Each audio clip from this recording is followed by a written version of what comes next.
En manchette aujourd'hui, 3 nouvelles stations d'échantillonnage de la fonderie Horn et nouveau quartier résidentiel sur la rue Sénateur à Rouyn-Noranda. Le TVA Nouvelle Midi commence maintenant.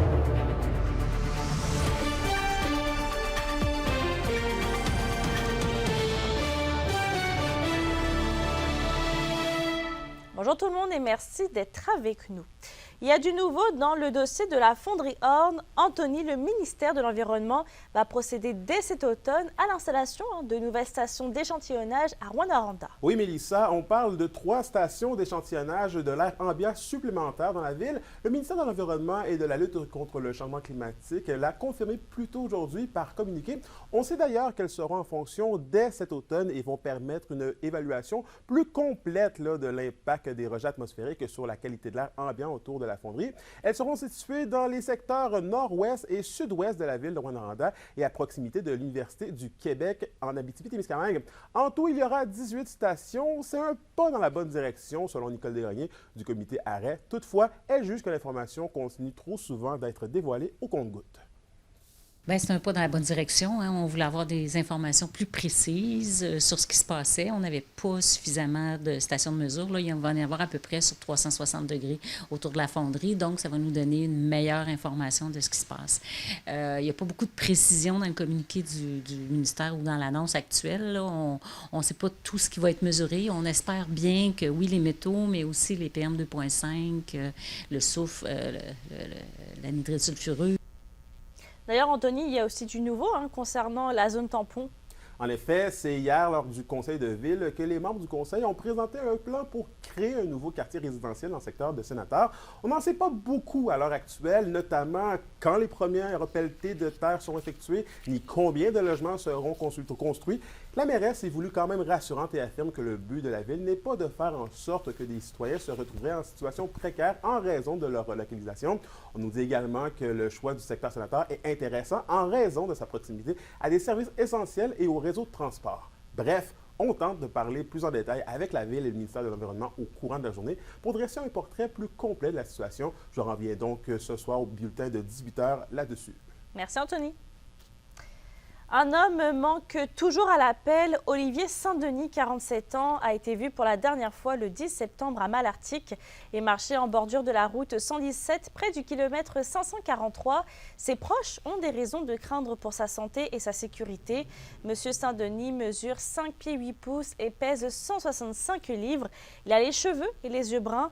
La dernière fois qu'il a été vu, il portait un pantalon beige de style cargo et une chemise à carreaux kaki. Évidemment, toute personne qui apercevrait Olivier Saint-Denis est évidemment priée de communiquer avec le 911.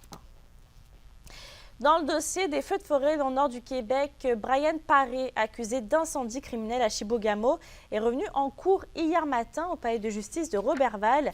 11 chefs d'accusation ont été ajoutés contre le résident de Chibougamau. L'homme de 37 ans aurait causé par le feu ou par une explosion des dommages à Chapais et Chibougamau en forêt. Il aurait également commis une nuisance publique qui a mis en danger la vie, la sécurité ou la santé publique. Ces événements auraient été commis entre mai et septembre. Brian Paré va comparaître une nouvelle fois lundi prochain. En attendant, il reste détenu à Roberval. La couronne s'oppose à sa remise en liberté. Après 2 ans de travail, la ville de Rouyn-Noranda a dévoilé aujourd'hui son plan d'aménagement des jeux aquatiques d'Anico Eagles, situé à côté de la plage de Kiwanis. Près de 26 jeux d'eau vont être installés sur le site, donc ce sera le plus grand parc aquatique de la ville. Il y aura une tour avec une glissade, une pataugeoire et plusieurs jeux sensoriels pour les enfants. 3 terrains de volley-ball seront réaménagés au parc Mouska, donc un seul va demeurer à la plage. Le coût total de ce projet est estimé à environ 1,3 million de dollars. L'ouverture des nouveaux jeux aquatiques est prévue à l'été 2024. C'est vrai que c'est un projet qui est dans les cartons depuis un bon moment et on aurait aimé que ce soit cet été, mais présentement, ce qu'on fait aujourd'hui, c'est qu'on annonce officiellement, ça aurait dû être une pelletée de terre, mais finalement, c'est l'annonce officielle du lancement du projet, de la construction. Ce sera aussi accessible pour les gens à mobilité réduite.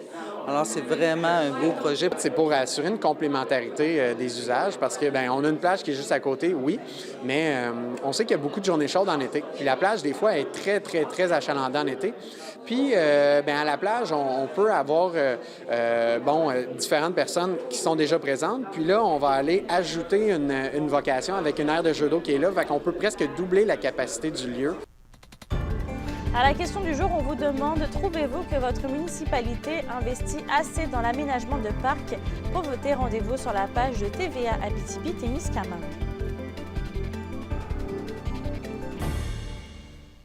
4 citoyens de l'Abitibi et du Témiscamingue reçoivent les bourses annuelles de la Fondation de l'alphabétisation d'une valeur de 1 500 $ chacune.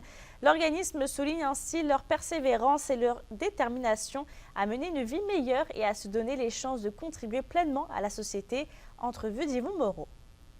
C'était ma santé mentale, tu sais, j'ai été diagnostiquée très jeune avec une dépression, un trouble anxieux.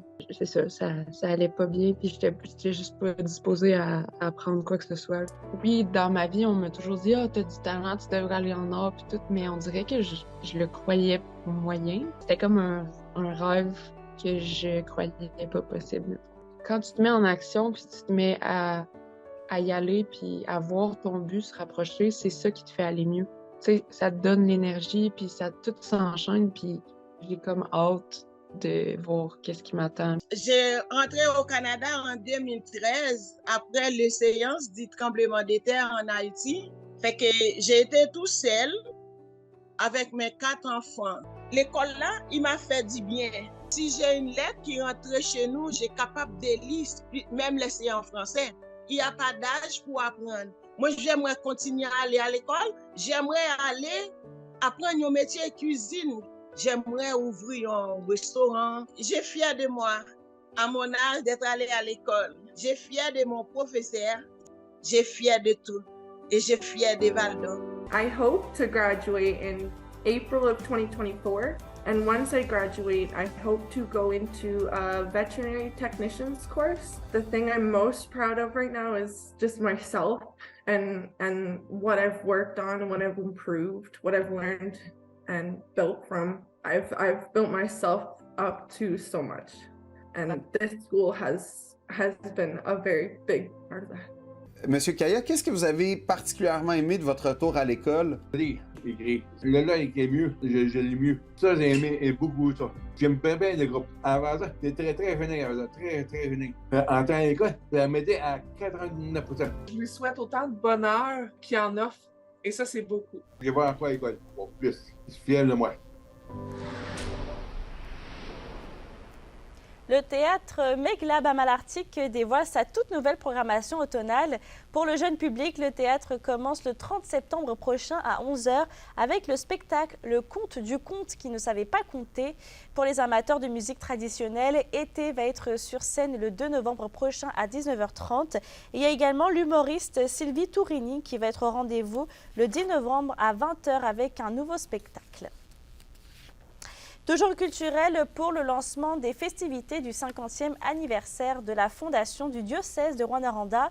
Un spectacle va être présenté au Théâtre du Cuivre la semaine prochaine, le 19 septembre. Des performances de danse, du chant, des contes et de la musique sont au programme avec les artistes régionaux comme Guillaume Beaulieu, Rémi Cormier et Caroline Gélina. Les billets sont disponibles dès maintenant en ligne ou au comptoir. Et on termine ce bloc culturel avec l'indice bohémien du mois de septembre qui présente dans son numéro plusieurs activités en famille. Les passionnés de musique pourront en profiter à la 2e édition du Festival de la Sarre vendredi et samedi prochain. Émile Bilodeau, les Chiens de Ruelle et Alex Pic seront de la partie. Ce sera également le moment de plonger dans l'histoire de la cathédrale d'Amos avec les productions du Raccourci et leur spectacle. Ce sera une cathédrale les 21, 22 et 23 septembre. Et pour terminer, les gens pourront célébrer les 20 ans du Festival de Contes et légendes en Abitibi-Témiscamingue qui se déroulera du 26 septembre au 1er octobre prochain. La Rwanda-Randienne Olivia Barry a remporté la dernière étape du Tour cycliste féminin international de l'Ardèche lundi en France. Selon le Canadian Cycling Magazine, la cycliste a réussi l'étape d'une distance de 69,2 km. Il s'agit de la 3e victoire d'Olivia Barry cette année, après avoir remporté le Setmana Ciclista Valenciana et le Gran Premio Ciudad de Aiber. Dans une autre discipline maintenant, l'haltérophile Alex Bellemare devra redoubler d'ardeur et rester en forme s'il espère se qualifier pour une place aux Jeux Olympiques de Paris. Blessé à un coude, le Lassarois était en compétition la fin de semaine dernière dans le groupe B des moins de 89 kg lors du championnat du monde de Riyad en Arabie Saoudite. Il a aussi réussi à se classer 15e en soulevant des barres de 155 et 160 kg pour un combiné de 250 kg. Bellemare tentera de se reprendre dans les mois qui viennent. Il doit notamment être au Qatar en décembre. On reste au sport, la 3e édition du tournoi de golf organisé par l'entreprise Pneus GBM pour la maison de la famille de Val-d'Or a amassé un montant record de 57 000 $ la fin de semaine dernière. L'argent va servir à acheter plus de 500 manteaux d'hiver avec des tuques et mitaines pour les enfants dans le besoin. Une grande partie des fonds amassés proviennent de l'Encan où 16 000 $ ont été récoltés. Plusieurs représentants d'entreprises étaient présents au club de sport Belvédère pour la cause. À météo, on a toujours l'avertissement de pluie parfois forte dans la région. Des accumulations de pluie pouvant même dépasser 50 mm sont prévues jusqu'à demain. Sinon, pour aujourd'hui, on le voit, ça continue de tomber sur toute la région. On a même un risque d'orage. Il devrait faire un maximum de 15 et 16 degrés. Pour ce soir et cette nuit, même encore scénario avec un risque d'orage. Il va faire un minimum de 10 degrés. J'aimerais terminer ce bulletin avec une pensée pour le peuple marocain. Après, on l'a vu, le séisme qui a touché le pays. Évidemment, on reste solidaire avec le peuple marocain dans ces temps difficiles. Merci d'avoir été avec nous ce midi et à tout à l'heure.